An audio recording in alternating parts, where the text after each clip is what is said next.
I'm Jim Check. You're watching KelownaNow. I'm with Renee Merrifield. And here we are with Beyond the Ballot. Big day in BC. It is the throne speech.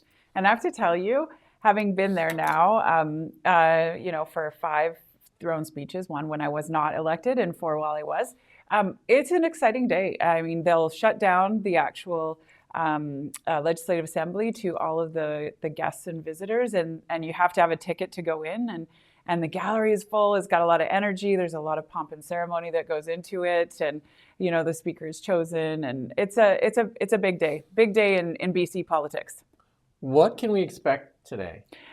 More of the same. We're going to see David Eby position himself against Trump. That is the new enemy, and he will try and do that in a really charismatic way. Now, you have to remember, the throne speech is not being read by Eby. The throne speech is actually being read by the Lieutenant Governor, who is new this year. So it'll be interesting to see how she does that. But for the most part, it's read in a more neutral way, and then it's dissected. And all of the MLAs that are sitting there will be scrolling and scribbling, because some of them could be called on as early as tomorrow to actually deliver responses to the throne speech, which are anywhere from 20 to 30 minute speeches that can really take a while to prepare. So they'll be looking at it very eagerly and trying to dissect it. I expect him to focus on the economy. I expect him to focus on trying to get the natural resource sector. He sort of telegraphed that already by saying he's going to fast track all these projects that have been delayed by his government. So I thought Rob Shaw did an awesome job of actually, and Von Palmer, of dissecting which of those projects were and how long they've been tied up under the NDP government. So I don't really see this as being anything really revolutionary. In fact, the Eby government has had a really hard time getting started. They've been largely absent. He did go with the other premiers down to Washington, D.C. What a disaster. Like, what a horrible, horrible disaster. They didn't get to meet with anybody of any importance. No, it's like basically one of the 5 deputy chiefs of staff and one sort of minor person. And the cost of that, the consulting firm that they hired, the lobbying firm that they hired, they're speculating it cost anywhere between $100,000 and $125,000 to actually even get the meetings that they did get. So I mean, this from a lobbying perspective, that would be considered pretty much a disaster. And I think that's just a statement from the U.S. that we don't have a clear leader, so they're not willing to. Trump's not willing to meet with people that aren't the leader of the country. No, and that can enact change. I mean, he did meet with Danielle Smith. She has something he wants, which is called energy. Mm-hmm. The rest of them, we don't really have a whole lot. And, Doug Ford, for as much bravado as he came out with it initially, he's really backpedaled. He's in the middle of an election himself. To take time to go to Washington, D.C. in the middle of an election is a little bit dicey. Maybe speaks to his confidence that he's going to win. It looks like a shoe-in for him. A little bit. I mean, I can't see the Ontario people, really taking a huge dramatic shift at this point. But I do think that it just speaks to Trump's literal unwillingness to negotiate with anyone who doesn't have the power to change. Sticking with BC, it's been since October 5th, right? Yeah, no, October 24th. Oh, right. Yeah, after my birthday. Not that that's an important date. No, it really is. It really is. And then we're finally in session. That's a long time. It's a very long time. Yeah. Typically what you would have is, the election would go through on October 19th, and then they would swear in all of the, it did take longer because they went to judicial recounts on 2 of the ridings, or 3 of the ridings, so that took a longer amount of time. But then, they get everyone sworn in November, and they should have a fall sitting session at least for 2 or 3 weeks where they have 1 or 2 bills that will come through. They didn't have anything. It's been, and people would have got that $1,000 check at that time because now they're using the Trump excuse to not dole that check out. It's interesting. Around our dinner table, we were talking with the kids, and one of our kids said, I don't know, he's going to hold my rent and give me $1,000. And I said to him, careful. this is an election promise that will not come to fruition. I said the one thing I know about the BC NDP are the broken promises and the litany of broken promises that they've left behind. This government is razor thin majority, largely through their agreement with the Greens. The Greens didn't really get a whole lot in that agreement. And if they're going to press forward on all of these resource sector jobs, I don't know where that leaves the Greens at all. So, the things that we should be focused on right now in the provincial politics is like on healthcare, on housing, on making sure that our economy is strong, and and on public safety, and that expose, the leaked memo from the BC Ministry of Health, damning. I mean, I just read the excerpts from it, and basically they know that there's a tremendous amount of safe supply that is flooding the market right now, and that they are finding it on the streets of British Columbia. Very scary times right now for BC, and basically a failure on the decriminalization experiment. And especially with the spotlight on us for fentanyl and part of Trump's attacks on us, because he's saying that we're causing fentanyl deaths in the United States or contributing to them. And then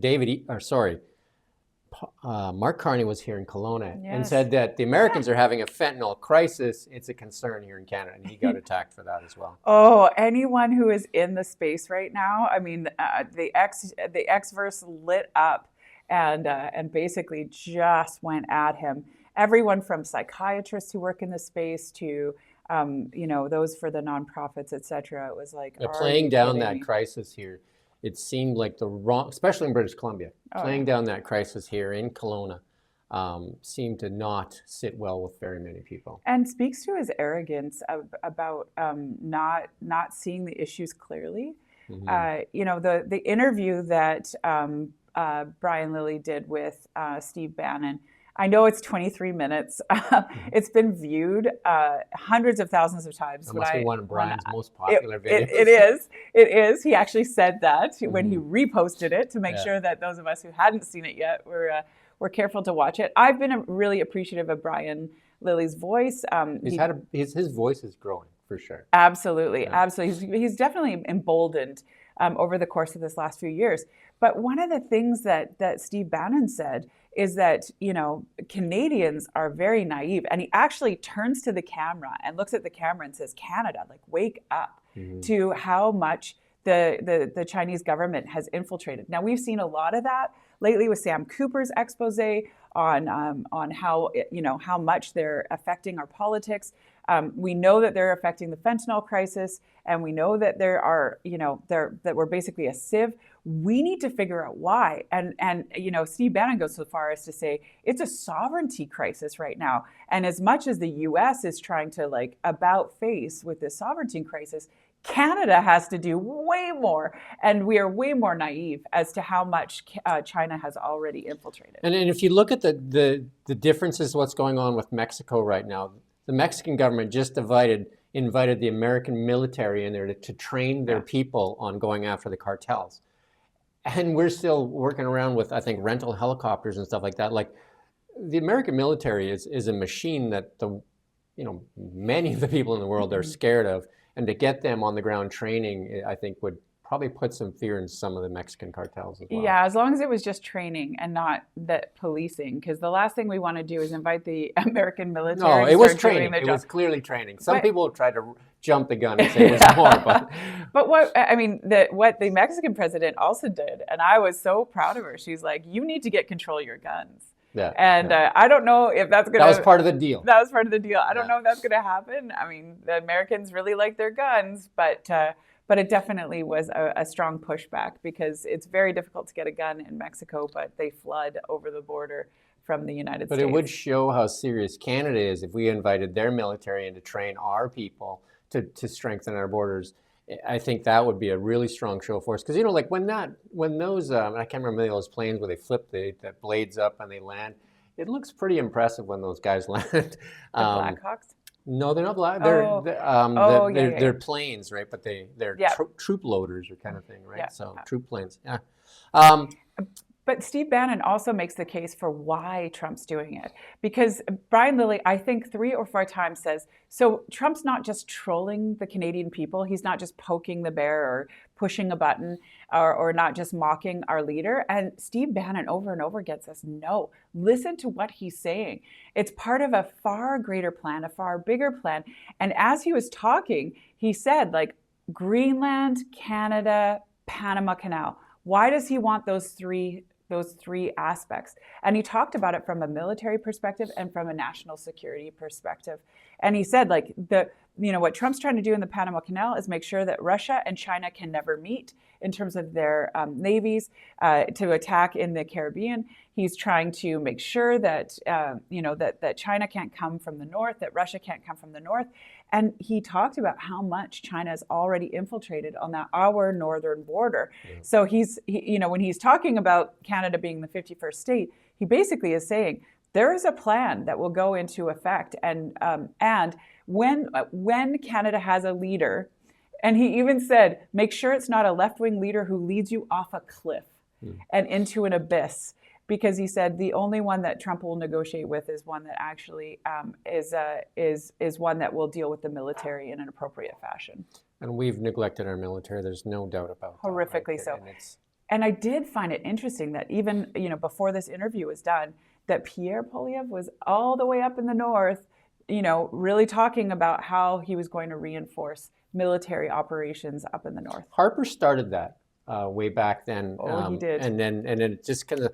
Our military complement right now is 55,000. Supposedly full complement is 77,000, and we've not been spending our NATO commitments, and even the military that we've been talking about sleeping bags. We couldn't even get proper sleeping bags for our troops.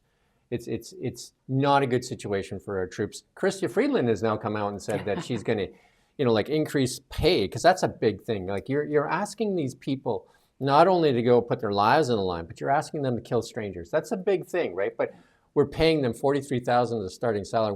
We're paying bureaucrats $100,000+ a year, and then they refuse to go to work. Yeah, so we really have to look at how much we're offering these young men and women to put their lives on the line.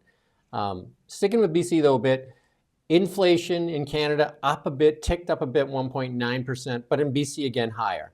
Always, BC has trended higher since COVID. And we've been drawing the BC NDP's attention to it. They have absolutely refused to deal with it in any way, shape, or form. But we have outpaced. I think it's now going on, something like 28 out of 32 different months that we've actually trended higher than the national average. That's not a good statistic, especially when your GDP growth and your GDP per capita has tanked and has gone from the best in the country to the worst in the country. And it's no secret why. We were really bolstered by the 4 mega projects that the former government of the BC Liberals had put into place and gotten past the point of no return. The cancellation of things like the George Massey.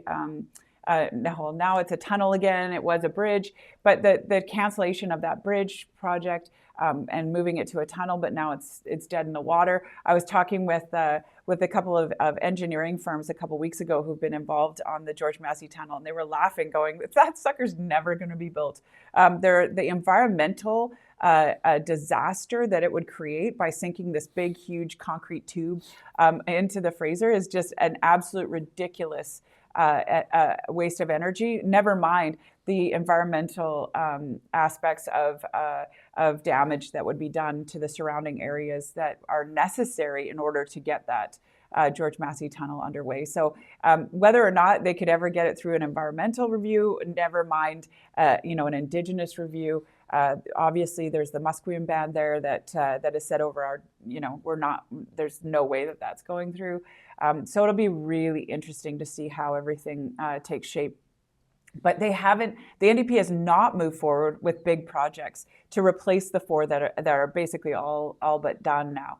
And when you don't have big projects, your labor force goes down and your economy takes a hit. We're bleeding mind and capital to Alberta and the United States. LNG, the BC Liberals were really strong proponents of that. Sorry, we got some fire alarm testing going on here, so we have to apologize for that, but we can't do much about that. But LNG was one of the things that you guys promoted. How hard is it to watch Japan go to the United States and ink a big LNG deal, and now India talking about energy? How tough is that to stomach, to watch that? Lost opportunity. It's brutal. Lost, like $1 trillion lost opportunities. And literally it's because the NDP are sleeping at the wheel.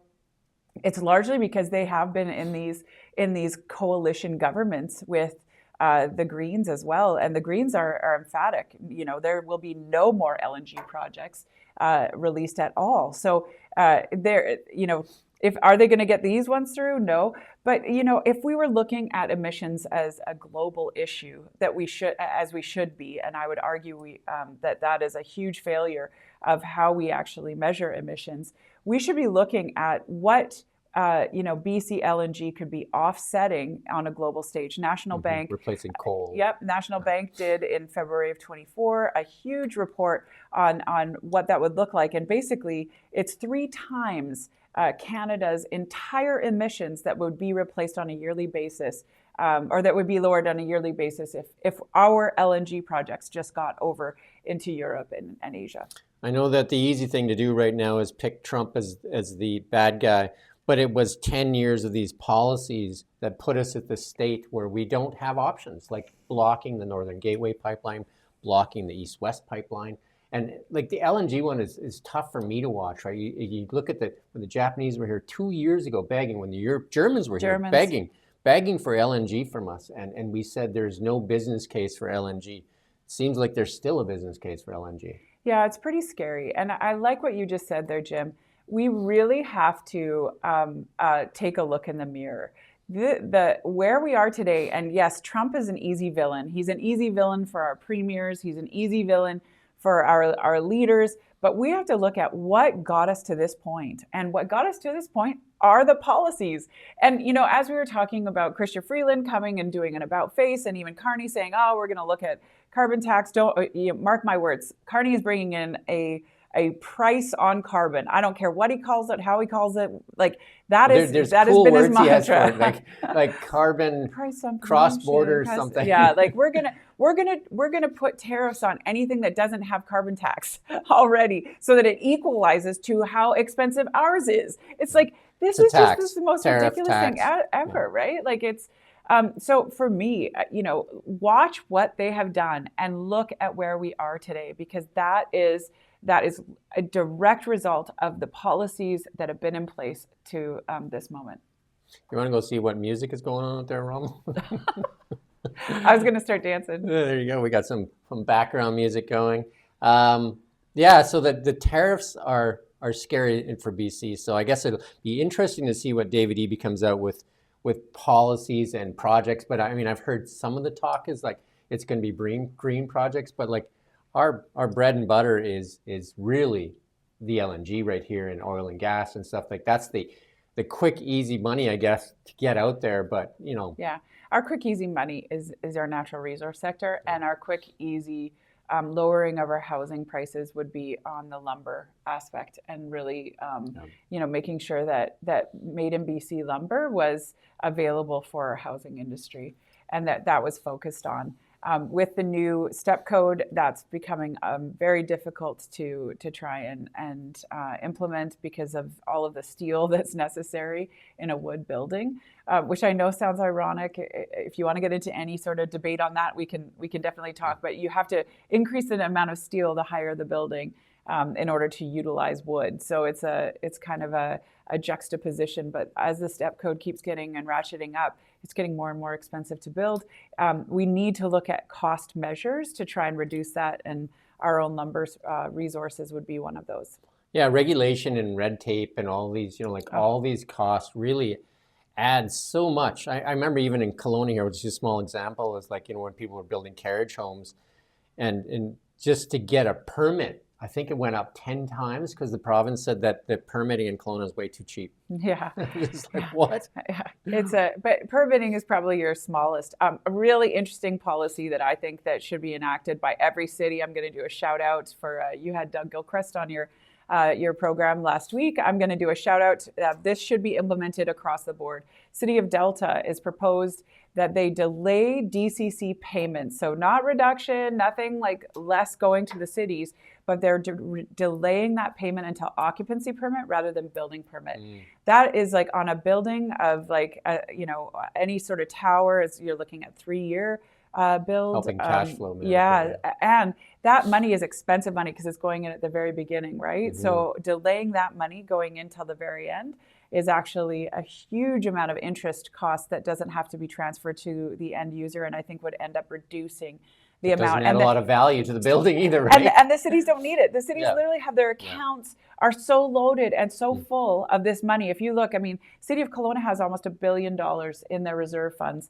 You know, the City of Vancouver is in the billions of dollars. Like the amount of money that these cities have sitting there from DCCs being paid is exorbitant. So it certainly is a little bit of a way to try and reduce the cost without reducing the overall amount that the city would take. One of the things I do want to touch on, I've seen a lot of it now because the United States is talking about building a sovereign wealth fund. Norway has this amazing sovereign wealth fund built off their oil and gas industry where they have over $300,000 in per person. Yes, and the only one that exists in Canada is Alberta. Alberta has a heritage trust fund. BC could have done something like that too if we would be utilizing our natural resources more so. Canada could have this massive sovereign wealth fund, and yet we don't. And it's a huge miss. It's a huge missed opportunity. Canada could be so prosperous. And I think that's the hardest part for me right now is to watch and see that, you know, it's taken almost this bully to show us that we should have been in the gym all these years, you know? We should have been eating right and in the gym. And instead we're like on a couch kind of hanging out and we haven't honed our skills. So I do think that it's time. It's never too late. Let's do it today. Let's do it now. And, if you haven't seen Pierre Poilievre's speech from Saturday on Flag Day, which for me, I was really proud of. A lot of my neighbors had their flags hanging out, and it was exciting to see 60th anniversary of our federal flag. But that speech was probably the most hopeful and probably the most impactful that I've seen of any of the leaders give to date. I mean, obviously, we haven't seen a lot of the leaders on the Liberal side give those types of speeches yet. But it was really a Canada first and Canada always. I was proud to be Canadian, and I was proud of our country in that. And one of the pundits afterwards that was writing about it said.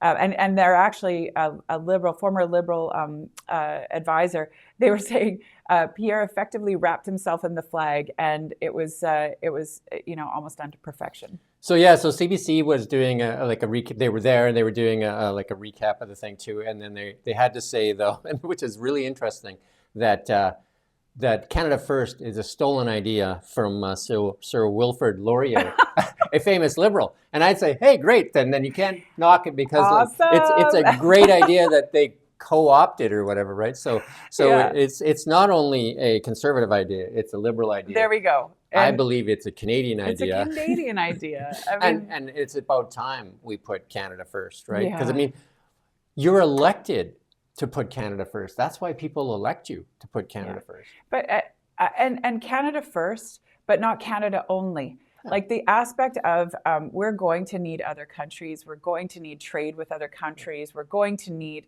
the security of other countries and alliances with other countries and trade negotiations. And all of these things we have absolutely left to the side over the course of the last 9 years.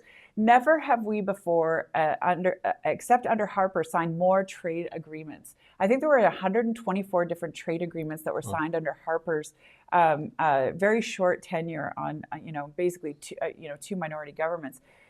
So I do, or one minority, one majority. But, Trudeau has just basically left all of those to the side and has not fostered. And in fact, weakened our relationship with China, weakened our relationship with India, and left us and said no to Japan and Germany, and basically left us with very few options at this point. So it's going to take a lot to kind of renew that and restore that.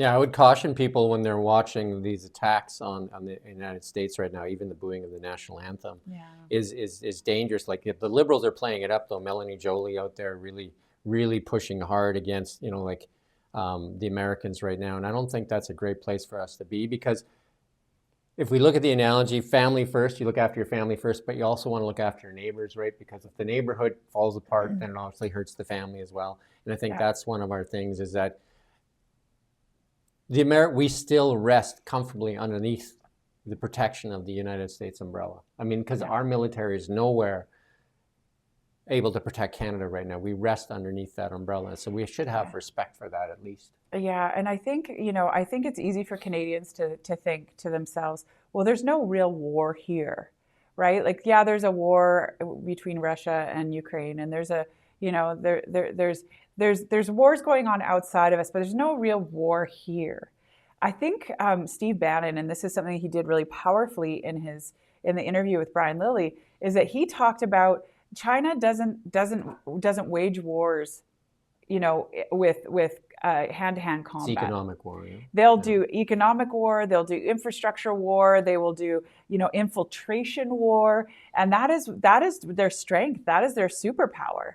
And Steve Bannon did an excellent job of just articulating what that looks like and articulating how that it already exists today in the U.S. and how that's what President Trump is trying to shed, and how that already exists in Canada, and how Trump is trying to push us to deal with our own issues. So it's going to be really interesting on a national level how the leadership races ensue. And it was interesting in the interview with Rosie and Carney. She asked him about his conflicts of interest, and he was kind of cagey about them. There's speculation that they're actually not going to that he's not actually going to become the prime minister. That he's going to leave Trudeau in as the prime minister while the election is going on, and ask Trudeau to call the election right away when the House resumes. And I was kind of pushing back on my Ottawa friends, like, why would they do that? And he said, and they were talking, and they said, well, because then Carney doesn't actually have to disclose any of his conflicts of interest. He doesn't have to disclose any of his business dealings at this point.